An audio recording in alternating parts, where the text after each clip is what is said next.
Hai teman-teman di seluruh Nusantara. Di kesempatan kali ini saya akan melakukan perbaikan TV plasma 32 in.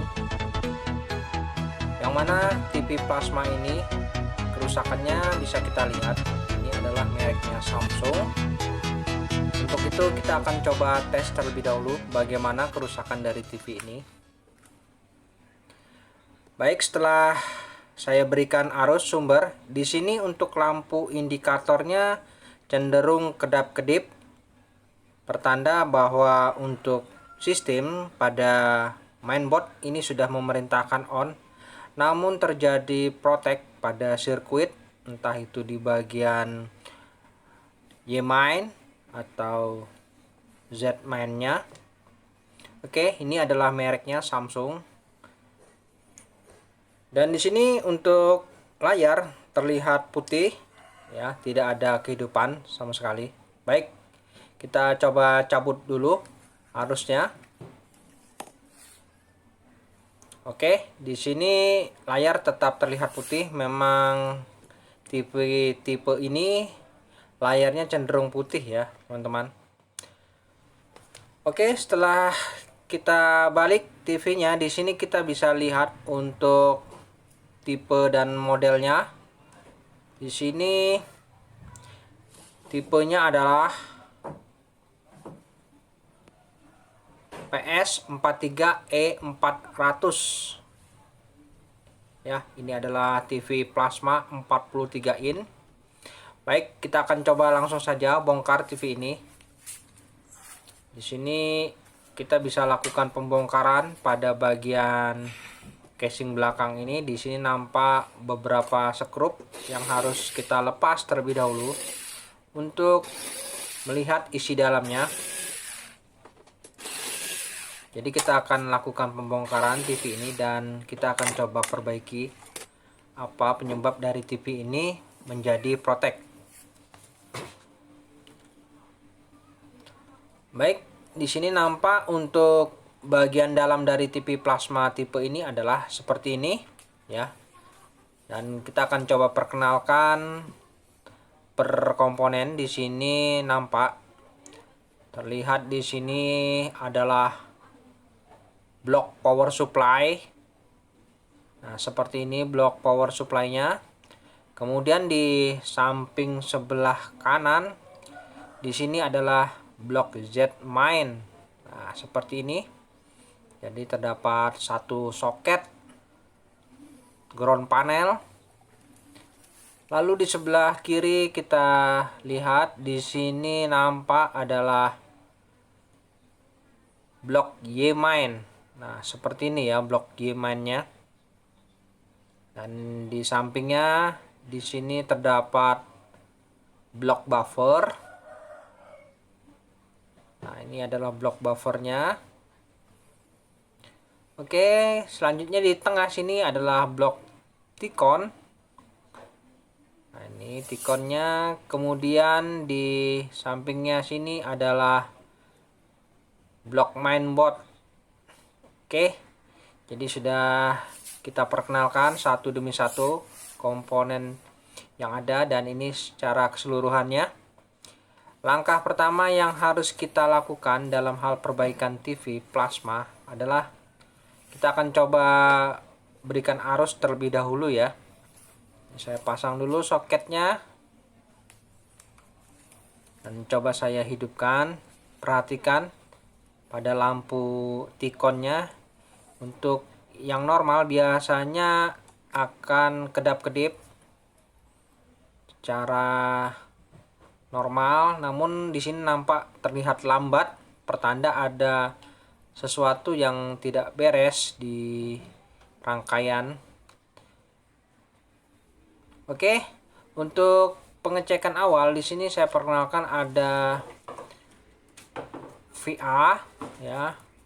Dan ini VS. Nah, poin-poin ini yang harus kita cek karena di sini sudah tertera ketentuannya untuk tegangan VA yaitu 58 volt dan VS adalah 208 volt. Nah, itu harus wajib kita ukur, harus sesuai. Dan ini saya coba lakukan pengukuran terlebih dahulu apakah poin-poin pada VA dan VS itu benar sesuai dengan tabel tadi. Nah, ini saya coba pasang untuk probe negatif di body. Kemudian kita coba ukur poin pada VA. Di sini harus 58 volt. Pada kenyataannya di sini 0 volt, tidak ada menunjukkan sama sekali tegangan. Oke, VA-nya kosong ya, tidak ada. Kemudian untuk VS-nya kita coba ukur. Ya, sama, kosong ya, tidak ada, 0 volt. Pertanda bahwa ini power supply tidak bisa menyuplai untuk ke blok Y main dan Z main. Baik, saya cabut dulu sumbernya. Untuk kerusakan seperti ini yang pasti ada konslet di bagian Z main mungkin ya di sini, atau mungkin di blok Y main. Nah, kita harus pastikan di mana di antara kedua blok ini yang menyebabkan power supply tidak berfungsi. Untuk VA dan VS-nya tidak berfungsi ya. Oke, mungkin saya lebih cenderung ke blok Y main. Oke, sepertinya di sini sering terjadi kerusakan di blok Y main ini.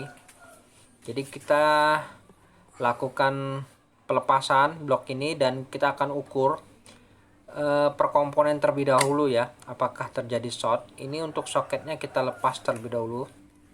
Nah, ini kabel fleksibel juga kita bisa lepas karena kita akan lakukan pembongkaran blok Y main ini.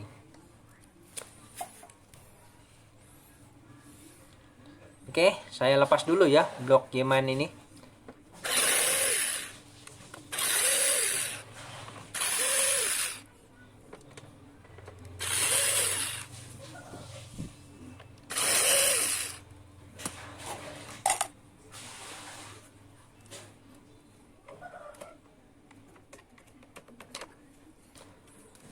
Oke, blok Y main sudah saya lepas dari unit, dan di sini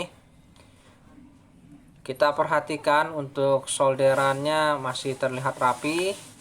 Dan saya perkenalkan untuk blok-blok di sini yang saya ketahui di sini terbagi dua blok, yaitu untuk heatsinknya ini kita bisa lihat untuk ini adalah blok sus up ya, ini adalah blok sus up dan ini adalah sus down. Jadi kita bisa membagi dua blok. Nah, ini harus kita cek. Biasanya sering terjadi kerusakan di sus up dan sus down-nya. Nah, ini sus up-nya terdapat 2 IGBT dan 1 dioda. Oke, kita akan coba cek terlebih dahulu di FCC input. Di sini ada blok sus up, di sini ada ground panelnya ini. Nah, ini ground panel ya. Kemudian di sini ada FCC input. Di sini ada elko, 2 elko. Kita harus ukur. Nah, ini di mana letak short circuitnya ya. Mungkin kita akan curigai di sekitar IGBT dan dioda ini apakah ada short circuit. Dan kemudian untuk sus up ini ada penguat-penguatnya ya, ini ada beberapa MOSFET dan IGBT. Nah, ini adalah penguat dari sus up. Nah, ini kita akan coba ukur juga semuanya. Jadi harus betul-betul detail dalam hal melakukan pengecekan TV ini. Dan untuk blok sus down, nah di sini juga memiliki 1 IGBT dan 1 dioda dan penguat ya. Di sini ada MOSFET penguat untuk sus down-nya ini. Kita akan coba ukur juga nanti. Nah, di sini ada IGBT, ada MOSFET, ada dioda. Nah, ini adalah bagian dari penguat dari sus up. Oke, mungkin itu saja. Kita akan coba lakukan pengecekan pada FCC input pada bagian elko utama. Coba kita arahkan di kali 1. Nah, di sini kita ukur apakah terjadi short circuit pada elko ini. Yang utama ini adalah tegangan VS. Kita coba ukur. Nah, di sini kita coba ukur apakah terjadi short. Ya, saya ukur memang terjadi short circuit, pertanda bahwa ada yang tidak beres di rangkaian ini. Nah, ini mengarahnya di rangkaian sus up. Jadi kita curigai di rangkaian sus up. Kita akan coba ukur penyebab dari short circuit ini. Oke, setelah kita urut di sini mengarah ke sus up ya. Jadi kita akan coba lepas di sini untuk IGBT dan dioda. Kita lepas dulu dari sirkuit. Namun sebelumnya mungkin bisa kita lakukan pengukuran supaya lebih yakin. Oke, di sini ya. Di sini inputnya untuk elko terjadi short circuit. Kemudian di sini ada IGBT, kita coba ukur apakah terjadi short. Ya, di sini terukur terjadi short circuit untuk IGBT ini. Namun apabila satu ini short, semuanya nampak short. Nah, ini. Oke, ini untuk diodanya ya, di sini terukur short juga. Kemudian IGBT di sebelahnya juga seperti short ya. Nah, ini. Jadi alangkah baiknya kita harus open saja untuk lebih yakin. Ini kita open terlebih dahulu IGBT-nya ini. Nah, ini dioda dan ini IGBT. Kita lepas dulu. Mungkin bisa kita lepas secara manual, kita lepas saja IGBT-nya. Namun di sini saya sekedar memberikan tutorial, saya akan coba lepas keseluruhannya supaya lebih nampak jelas dalam hal penyampaian. Nah, di sini saya coba open saja keseluruhannya, baik itu IGBT-nya dan heatsink-nya supaya lebih enak ya, teman-teman. Nah, ini cara melepasnya mungkin kita bisa lakukan pelepasan pada masing-masing pin IGBT. Kemudian untuk heatsinknya ini bisa kita panaskan sambil kita congkel. Nah, ini sudah terlepas. Nah, di sini ada 3 komponen, yaitu 2 IGBT dan 1 dioda. Dan di sini saya akan coba lakukan pengukuran satu demi satu. Di sini untuk IGBT saya coba ukur. Nampak di sini terlihat normal, tidak ada nampak ada short circuit. Dan untuk diodanya di sini normal juga, tidak short. Kemudian untuk IGBT di sebelahnya di sini nampak mencurigakan, ada terlihat short circuit ya. Oke, jadi kita akan coba lihat berapa nomor dari IGBT ini. Nah, di sini IGBT-nya adalah RJP63K2. Oke, kita sudah lihat RJP dan pasangannya juga RJP63K2. Dan di tengah sini adalah RFU20. Oke, ini adalah dioda ya. Nah, ini adalah RJP63K2 yang kita anggap rusak. Oke, kita akan coba lepas untuk IGBT ini. Dan kita akan coba lakukan pergantian. Jadi untuk proses penggantian IGBT ini kita harus ganti sesuai dengan spesifikasinya. Jangan asal mengganti karena bisa mengakibatkan kerusakan yang lebih parah. Oke, ini adalah IGBT yang rusak ya. Saya singkirkan. Kemudian saya coba siapkan IGBT penggantinya. Nah, ini yaitu saya menggantinya dengan RJP 63K2 sama. Oke, saya ganti dengan IGBT yang sama. Dan sebelum kita pasang, kita bisa tambahkan pasta di IGBT-nya ini supaya untuk proses penyaluran panas pada transistor ini merata.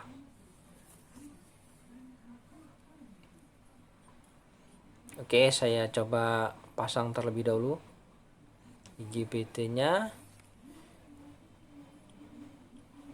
Jadi kita sudah ketemukan satu part IGBT RJP 63K2 yang mengalami short circuit. Ini pertanda baik, artinya kita sudah menemukan satu komponen part yang rusak yang menyebabkan TV ini tidak bisa menyala ya teman-teman. Oke, sudah terpasang ya. Nah, ini sudah lengkap, yang lainnya normal dan sudah kita ganti yang baru.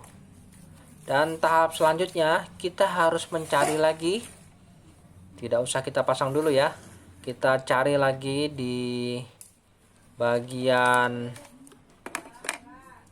komponen yang lain. Mungkin kita bisa ukur terlebih dahulu bagaimana untuk elko nya ini, apa masih ada short circuit. Oke, di sini sudah tidak short ya di elko nya ini. Jadi untuk blok sus up nya ini tadi short karena RJP 63K2 nya short. Dan kita nanti akan coba ukur lagi di bagian resistor pada gate nya ini harus benar-benar tidak putus. Jadi kita harus ukur ya teman-teman, jangan sampai terlewatkan. Ini untuk resistor guide pada IGBT nya ini kita harus ukur, pastikan resistornya tidak putus. Nah, di sini ada resistor yang menuju ke pin gate nya ini. Ini oke, normal semua ya untuk resistor SMD nya ini.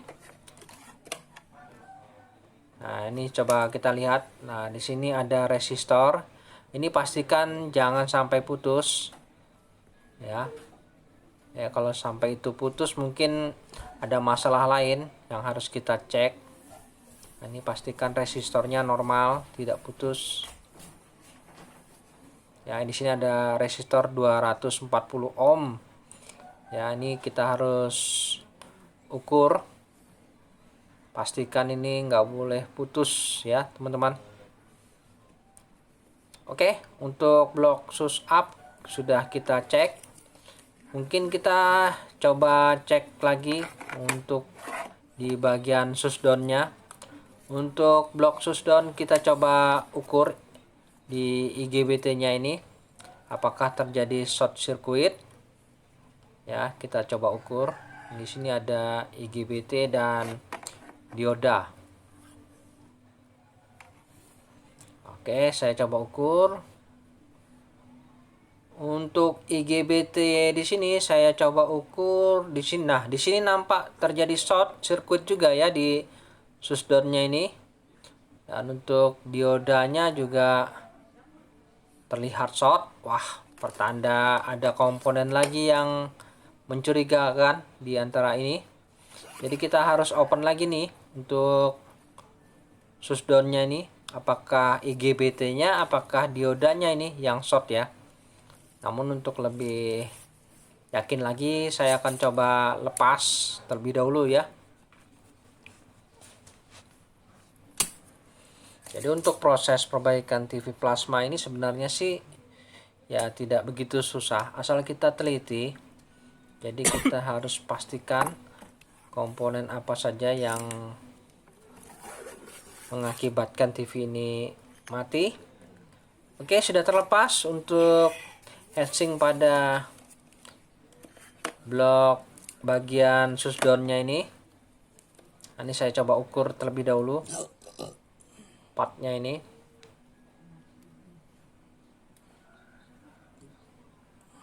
Oke, di sini nampak terukur untuk IGBT-nya. Coba kita ukur.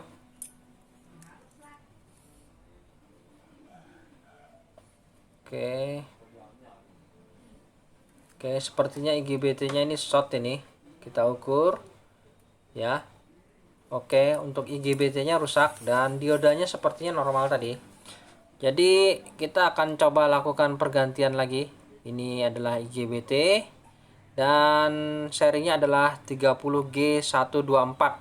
Ini adalah IGBT ya. 30G124 dan sini diodanya adalah RFU S10. Nah, ini bagus untuk diodanya. Jadi kita lepas dulu IGBT ini, kita ganti yang baru. Nah, ini IGBT penggantinya. Ini adalah 30G124 ya. Kita akan coba lakukan pergantian, teman-teman.